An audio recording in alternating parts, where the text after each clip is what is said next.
Praise the Lord.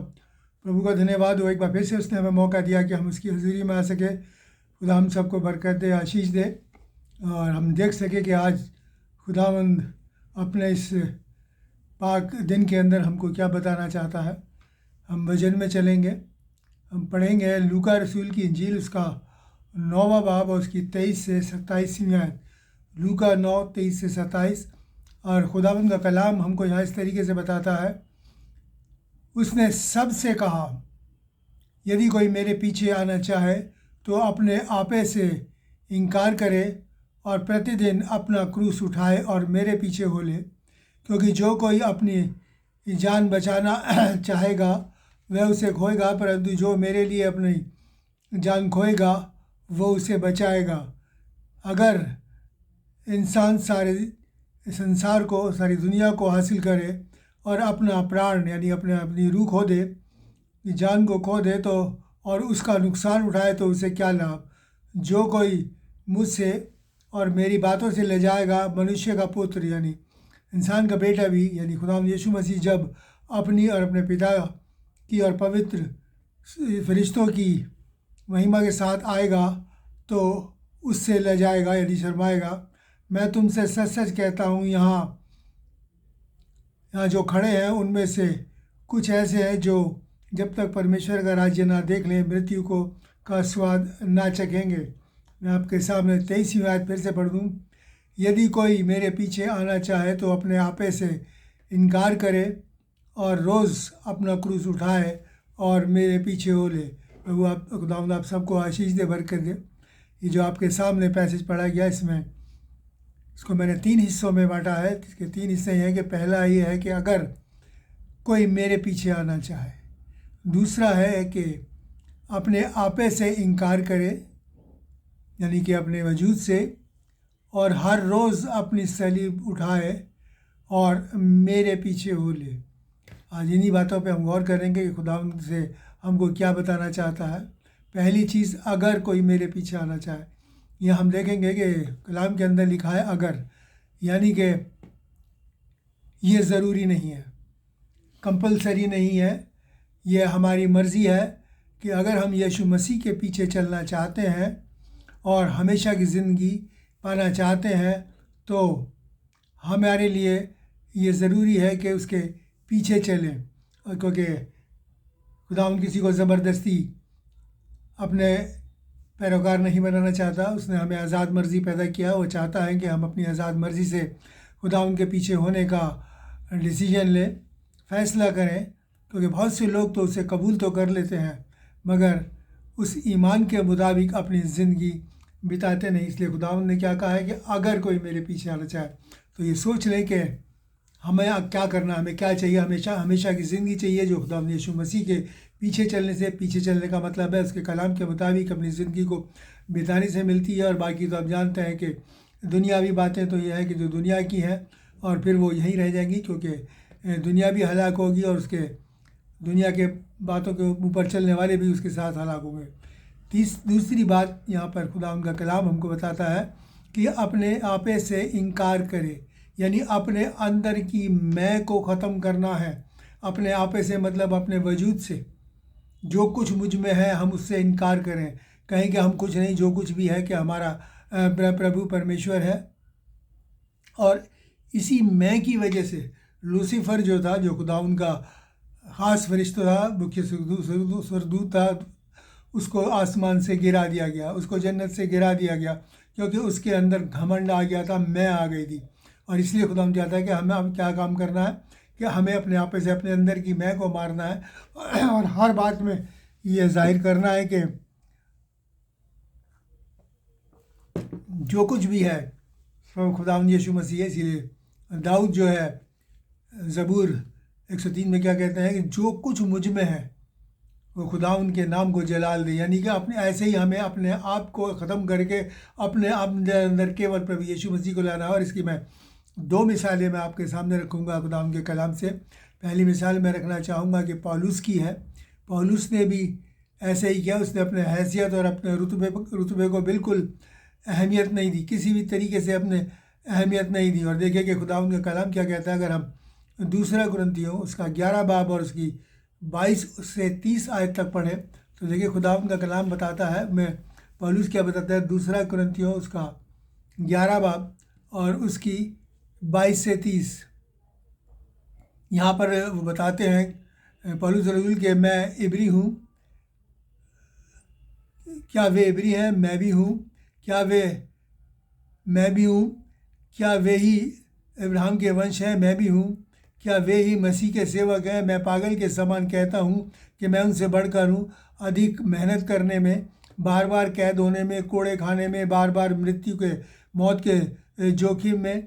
मैंने 5 बार यहूदियों के हाथों से 39 कोड़े खाए, 3 बार मैंने बेतें खाई, 1 बार मुझ पर पथराव किया गया, 3 बार जहाज़ जिस पर मैं चढ़ा वो टूट गया, 1 रात में समुंदर में काटा। मैं बार बार सफ़र में, नदियों के जोखिम में, डाकुओं के जोखिम में, और अपने जाति वालों के जोखिम में, और बाहर वालों के जोखिम में, नगरों के जोखिम में, जंगल के जोखिम में, समुंदर के जोखिम में, झूठे भाइयों के बीच के जोखिम में रहा।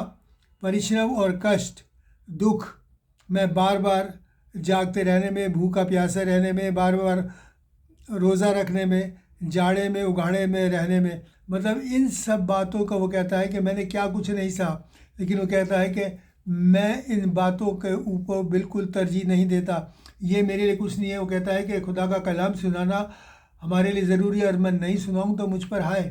मतलब ये कहता है कि ये सब जो मैंने किया है इसका कुछ भी नहीं किया, उसके आगे कुछ भी नहीं जो मेरे खुदावंद ने मेरे लिए किया। और ये किस तरीके से वो अपनी इन तमाम बातों को कहता है कि अपने उस ऊंचे दर्जे को, कि वो जो इब्री है, इब्रानी है, जो भी है, उसको कहता है क्या कि वो मेरे लिए वो कुछ भी नहीं है, वो है तो मैं भी हूँ, लेकिन मैं उन बातों पर घमंड नहीं करता। अगर हम फिलिपियों 4 और उसकी 4 से 8 पढ़े, फिलिपियों 4 और उसकी 4 से 8, तो यहाँ पर खुदावंद का कलाम लिखेगा और पौलुस क्या कहते हैं अपने बारे में।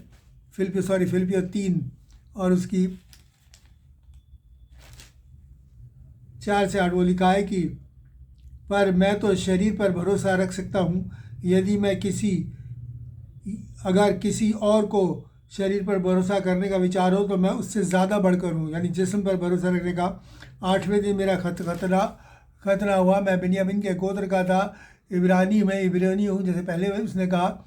और अगर तौरेत के विषय में यदि कहो तो, यानी व्यवस्था के विषय में, तो मैं फरीसी हूँ। उत्साह के विषय में कहो तो कलीसिया का सताने वाला, व्यवस्था की धार्मिकता किसे कहो तो निर्व्यवस्था, यानी कि तौरेत के विषय में मैं कहूँ तो कि मैं बिल्कुल निर्दोष था। मैं और जो जो बातें मेरे लाभ की थी उन्हें मैंने मसीह के लिए हानि की, नुकसान की समझा, वरन मैं प्रभु यीशु मसीह की पहचान की उत्तमता के कारण सब बातों को हानि की समझता हूँ, सब बातों की हानि समझता हूँ, जिसके कारण मैंने सब बातों की हानि यानी नुकसान उठाया और उन्हें कूड़ा समझता हूँ, जिससे मैं मसीह को प्राप्त करूँ। यानी खुदावंद के लिए कहता है कि अगर मैं चाहूँ तो मैं अपनी जो मेरा ओहदा है, जो मेरा रुतबा था, उस पर मैं घमंड कर सकता हूँ। मैं एक ऊंचे तबके का इंसान था, ऊंचे कास्ट का इंसान था, लेकिन वो कहता है कि मसीह के लिए इन सब को मैं कूड़ा समझता हूँ। वो कहता है मेरे लिए बेकार है ये सब चीज़, मेरे लिए मेरा मसीह होना सबसे बढ़कर है।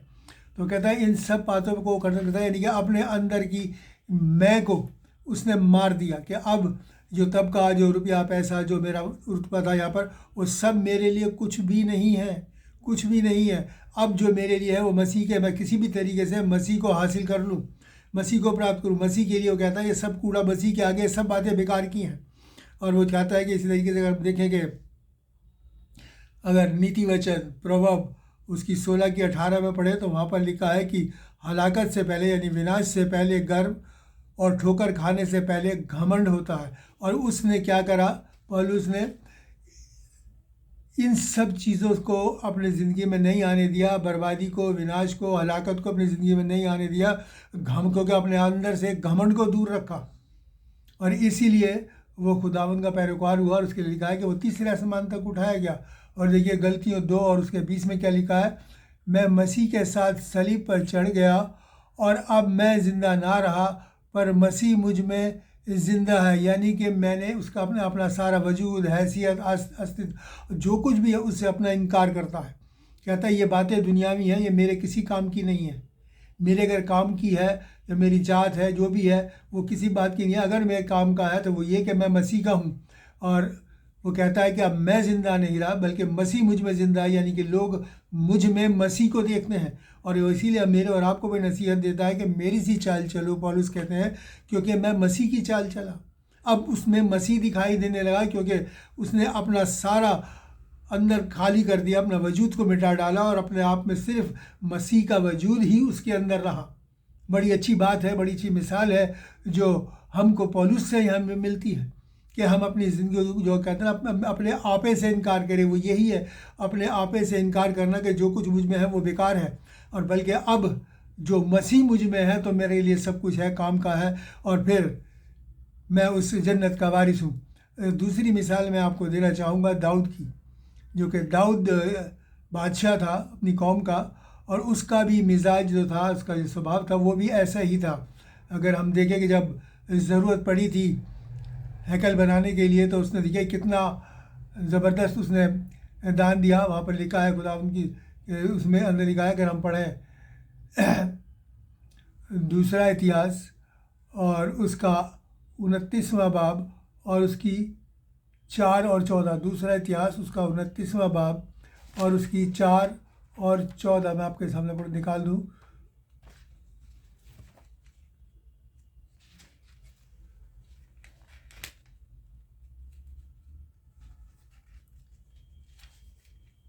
और यहाँ पर इस तरीके से उसने लिखा है कि जब उसे ज़रूरत पड़ी उसे देने के लिए उसने लिखा है 110 टन सोना और 260 टन चांदी।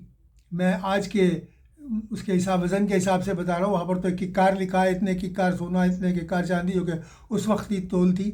लेकिन उस तोल को अगर आज के हिसाब से कैलकुलेट किया जाए, जो थियोलॉजियन ने किया है, वहाँ पर लिखा है कि 110 टन सोना और 260 टन चांदी उसने, और जो उसकी अपनी थी वो उसने खुदा के घर को बनाने के लिए उसने दे दी। और अगर हम देखें पढ़े दूसरा शमूएल उसका 7 और 18, दूसरा शमूएल उसका 7 और 18, और यहाँ पर खुदावंद का कलाम हमको बताता है।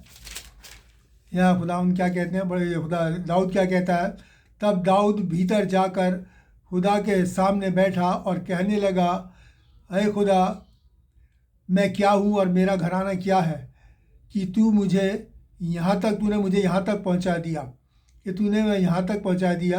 तो भी हे प्रभु मेरे खुदावंद, ये तेरी दृष्टि में छोटी बात हुई, क्योंकि तूने अपने दास के घराने के विषय में आगे बहुत दिनों तक की चर्चा की है।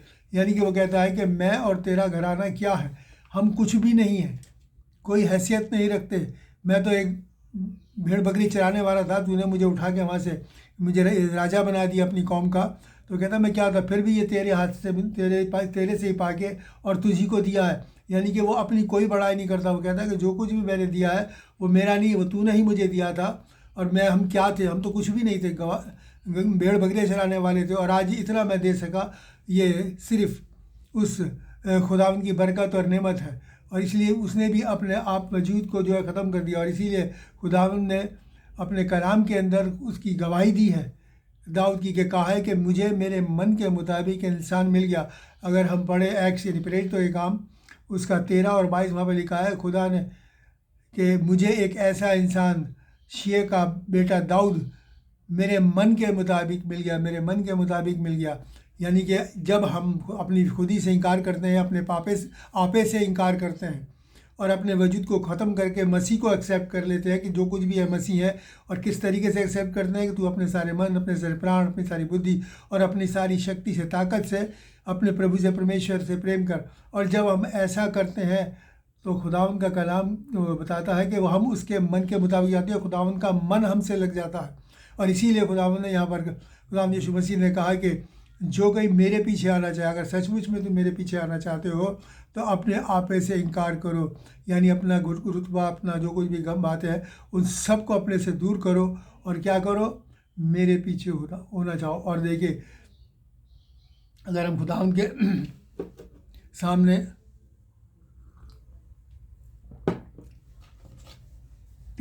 अब मैं अगर आपको ये बताऊं कि आसमान में भी खुदावंद के नाम को किस तरीके से महिमा दी जाती है।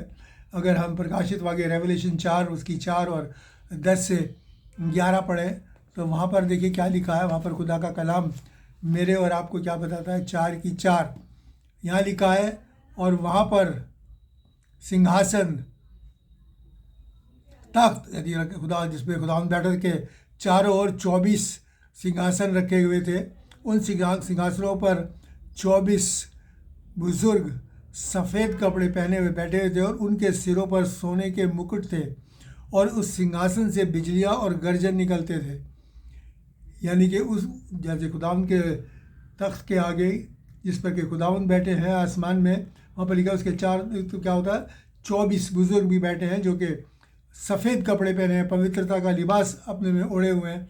और उसके बाद मैं इसकी पढ़ूँगा 10 और 11। और यहाँ पर लिखा उन 24 बुजुर्गों ने जो सिंहासन पर यानी तख्तों पर बैठे थे, बैठने वाले के सिंहासन पर यानी खुदा के तख्त के सामने क्या करा, अब सामने गिर पड़े, और जो युगान युगान हमेशा तक जिंदा है उसे प्रणाम करेंगे, और वे अपने अपने मुकुट उस तख्त के सामने, खुदाम के तख्त के सामने जिस पर वो बैठा हुआ ये कहते हुए डाल देंगे, हे हमारे प्रभु परमेश्वर, तू ही जलाल, इज़्ज़त और कुव्वत के लायक है, और तू ही सब वस्तुएं सिरजी हैं, और वे सब तेरी इच्छा से ही बनी हुई हैं। और क्या करा, उन्होंने क्या करा, अपने सिरों के मुकुट उसे सिजदा किया, और अपने सिरों से मुकुट जो है उसके सामने उसके कदमों में डाल दिए। उन पाक और पाक तरीन लोगों ने जो आसमान में खुदावन की हुजूरी में सारे वक्त रहते हैं, उन लोगों ने ये काम किया। तो ये सोचिए कि मेरे और आपको ये काम कितना और ज़्यादा करना चाहिए, जबकि हम लोग गुनहगार इंसान। हमको तो खुदा को बहुत बहुत इज़्ज़त देनी चाहिए। अब देखिए आसमान में भी खुदावन को कितनी इज़्ज़त मिलती है कि वो अपने ताजों को भी खुदावन के कदमों में डाल देते हैं और उसको सिजदा करते हैं, और कहते उसके नाम को जलाल देते हैं कि सब कुछ तू नहीं बनाया है, सब कुछ तेरा ही है। तो ये सोचिए मेरे और आपको कितना करना चाहिए, अपने आपे से इनकार करना चाहिए। इसीलिए खुदावन ने ये बात कहा। और तीसरी बात यहाँ पर है कि हर रोज़ अपनी सलीब उठानी है हमें। हर रोज़ अपनी सलीब उठाए और मेरे पीछे बोले। ये काम 1-2 दिन का या कुछ घंटे का नहीं है, ये काम हमारे और आपको हर रोज़ करना है। सिर्फ एक बार ईमान लाना काफ़ी नहीं है, बल्कि उसमें ईमान में बने रहना मेरे और आपके लिए ज़रूरी है। और इसके लिए मेरे और आपको रोज़ कोशिश करनी है, मेहनत करनी है कि हम किसी भी तरीके से खुदावंद की नज़दीकी को ना खो दें। इसके लिए मेरे और आपको तैयार रहना है, मेहनत करनी है। इसलिए ईमान लाने के बाद ईमान में बने रहने के लिए मेरे आपको नहीं, क्योंकि शैतान बार बार हमको वरगलाने की कोशिश करेगा। और ईमान में हम बने रहेंगे जब शैतान को धुकार देंगे और अलग रखे होंगे, और दुनियावी बातों में नहीं, संसारिक बातों में नहीं, शैतान की बातों में नहीं आएंगे। जैसे पौलुस क्या कहता है, देखिए यहाँ पर 1 कुरिन्थियों 9 और 27 में लिखा है कि मैं अपनी देह को यानी कि अपने जिस्म को मारता कूटता और काबू में लाता हूँ, ताकि मैं निकम्मा ना ठहरूं। अपने जिस्म को मारता कूटता, मारते कूटने का मतलब ये नहीं कि उसने कोई डंडे वंडे या कोड़ा रखा हुआ है जिससे कि वो उन्हें मारता कूटता, नहीं, बल्कि ये वो कहता है कि मैं अपने आप को मसीह के लिए डिसिप्लिन करता हूँ। जैसे कि मैं खुदा उनका कलाम सुनाता हूँ, पौलुस कहते हैं, तो ऐसा ना हो कि मेरे अंदर ही कमियाँ पाई जाएँ और लोग मुझ पर ही जो है दोष लगाए, मुझ पर ही इल्ज़ाम लगाए कि ये तो ऐसा है, ये तो ऐसा है। इसलिए कहते हैं कि मैं अपने आप को डिसिप्लिन में रखता हूँ। कौन से डिसिप्लिन में? खुदावन के कलाम के डिसिप्लिन में, उसके मुताबिक अपनी ज़िंदगी को बिताने में, ताकि किसी भी तरह से कोई भी उंगली उसके ऊपर ना उठ सके।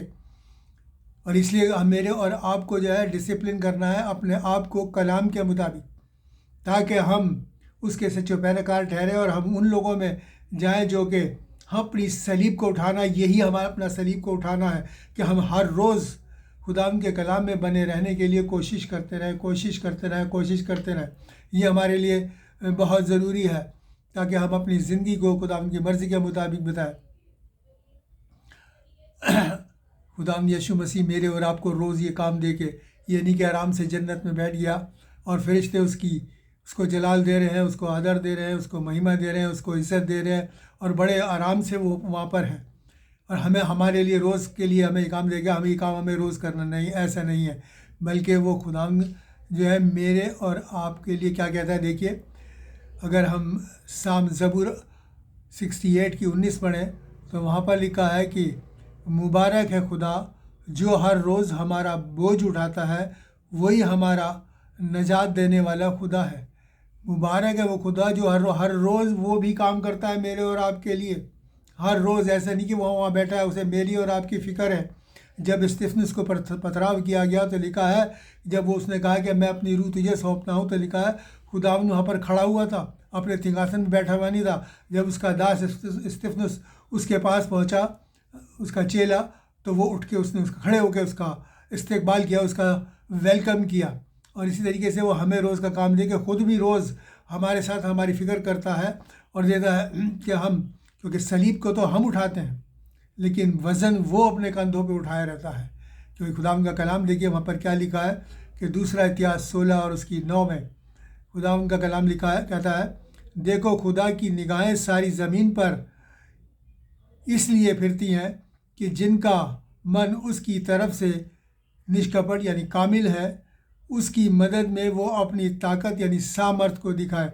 यानी खुदावंद की नज़र हर वक्त अपने लोगों को निहारती रहती है, देखती रहती है, और वो ये देखता है कि जिसने भी क्या करा है, जिसने जो उसने अपने के पीछे आना चाहा है, उसने अपने आपे से इनकार किया है और अपनी सलीब उठाई है और उसके पीछे चल रहा है, यानी कि उस इंसान को वो देखता है, निहारता है, और वो क्या कहता है, अपनी ताकत अपनी क़ुव्वत उस पर ज़ाहिर करता है। इसीलिए मैंने कहा कि सलीब हम उठाते हैं लेकिन बोझ सारा खुदावंद यीशु मसीह जो है वो अपने ऊपर उठाए रहता है। सलीब हमारे कंधों पे है और बोझ उसके ऊपर है, उसके कंधों पे रहता है। कितनी बड़ी बात है, खुदावंद किस तरीके से हमारी निगहबानी करता है, हमारी रहनुमाई करता है।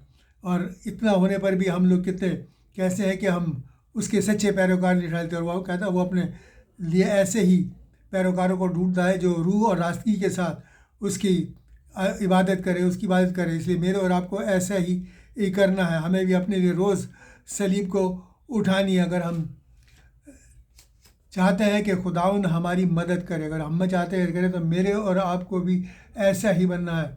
इसी तरीके से देखिए खुदावंद का कलाम क्या कहता है, रोमियो 12 और 2 में क्या खुदावंद का कलाम और हमको क्या हिदायत देता है।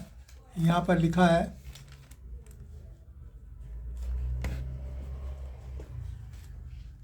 इस संसार के सदृश ना बनो, पर तुम्हारे मन के नए हो जाने से तुम्हारा चाल चलन भी बदल जाए, जिससे तुम परमेश्वर की भली और भांति सिद्ध इच्छा अनुभव से मालूम कर सको।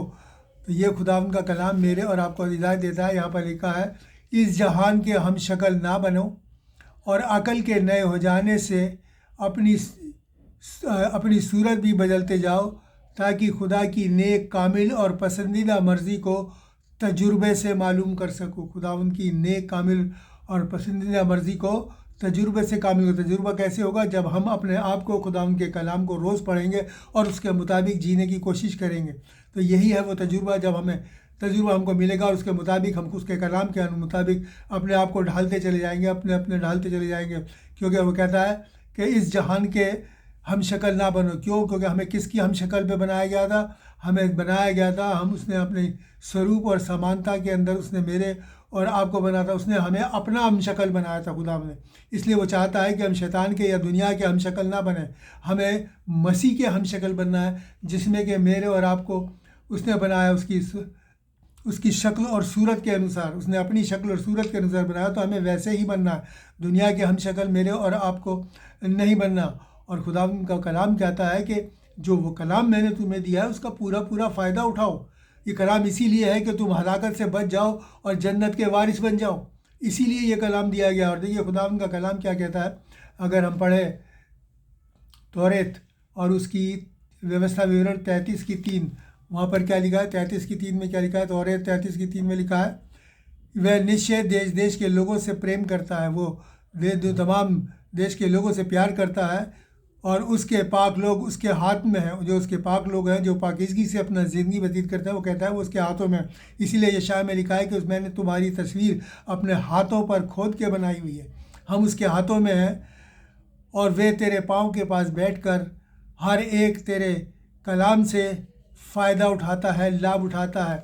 यानी कि किसके पाँव के पास? हम खुदावंद प्रभु कहते हैं कि खुदावंद कहता है कि स्वर्ग मेरा सिंहासन है और पृथ्वी मेरे पाँव की चौकी है। तो हम उसकी चौकी इस ज़मीन के ऊपर हैं, उसकी पाँव की चौकी में है, उसके पाँव इस ज़मीन पर हैं।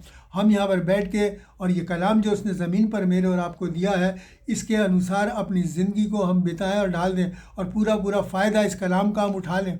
ये इसीलिए उसने हमें दिया है, और इस कलाम को देने के लिए खुदा का बेटा खुद इस जहान में आ गया और मेरे और आपके लिए इतना दुख उठाया ताकि हम इस कलाम के मुताबिक जिए और अपनी ज़िंदगी को बिता सकें।